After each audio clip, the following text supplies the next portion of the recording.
যে তিনি তাড়াহুড়া করতেছে। What is the motive? আমার আসামিরা জেলে আছে, আমি কেন দেরি করবো? I want to do justice, এবং সেই জন্য আমার যেই পরিমাণ সময় দরকার রিজনেবলি আমি সেই সময়টুকু চাচ্ছি। ভবিষ্যতে বলবো যে তারা নির্দোষ। তবে আজকে আমাদের দিন ধার্য ছিল অর্ডারের জন্য, তবে আমি মেনশন করেছি যে 7টি পিটিশন আমি দিয়েছিলাম, সেটা ইন্ডিভিজুয়ালি আমি কমন ইয়েতে বলেছিলাম 14 তারিখে, গেল 14 তারিখে, but I have requested the tribunal today, honourable tribunal today, যদি আলাদা শুনানি করা যায়। তো মাননীয় ট্রাইব্যুনাল বলেছে যেহেতু 7টি কেসই একই প্রায়, আর আপনি তো হিয়ারিং করেছেন, but then I try to make my point. তো মোস্ট ইম্পর্টেন্টলি আমাদের আজকে 3টি পিটিশন ছিল। একটি হলো আমাদের বেল পিটিশন ছিল একজন অ্যাকিউজড ব্রিগেডিয়ার মোহাম্মদ জাহাঙ্গীর আলমের, সেটা বলেছে যে পরে শুনবেন।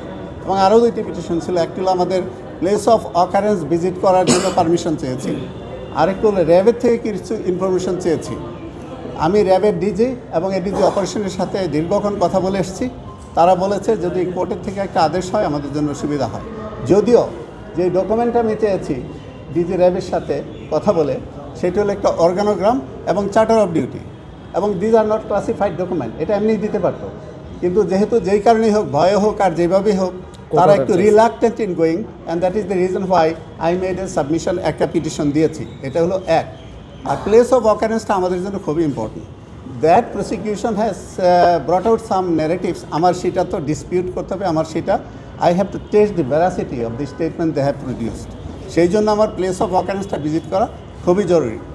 আরেকটা পিটিশন দিয়েছি, যেটা বললাম, তাহলে কি একটা হলো organogram and charter of duty এবং অন্যান্য টিএফআই সেল সম্পর্কে কিছু তথ্য চেয়েছি, হুইচ ইজ ভেরি ইম্পর্টেন্ট। আরেকটা হলো যে প্লেস অফ অকারেন্স ভিজিট করা, আর হলো bail petition of accused number 8, that is brigadier general Mohammad Jahangir Alam. এই ছিল আমাদের আজকের বিষয়। আর পরে শুনবে তিনি বলেছেন, যদিও আমি আজকেই চেয়েছিলাম শুনানি করেতে, বাট প্রসিকিউশন চিফ প্রসিকিউটর বলেছে যে এটা আজকে দিয়ে আজকেই কেন। তো আমার কোনো সমস্যা নাই, I just explain my urgency to the honourable tribunal. তো এই আজকে আমার এই হয়েছে, দেখি নেক্সটে কী হয়। This is not correct, thank you for your question. This is not correct, এটা তার না, এটা করবে না। প্রসিকিউশনের কাজটা হলো টু ডু জাস্টিস, প্রসিকিউশনের কাজটা হলো জাস্টিস করা।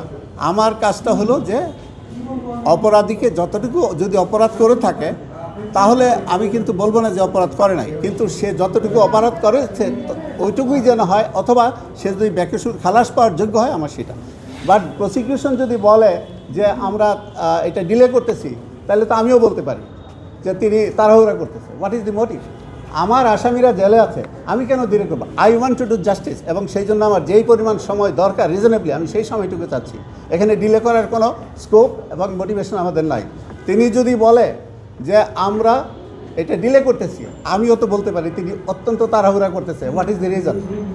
সো উই হ্যাভ টু, এখানে একটি কথা বলি ভাই, যে justice delayed, justice denied, at the same time justice hurried, justice buried. Then what we have to do?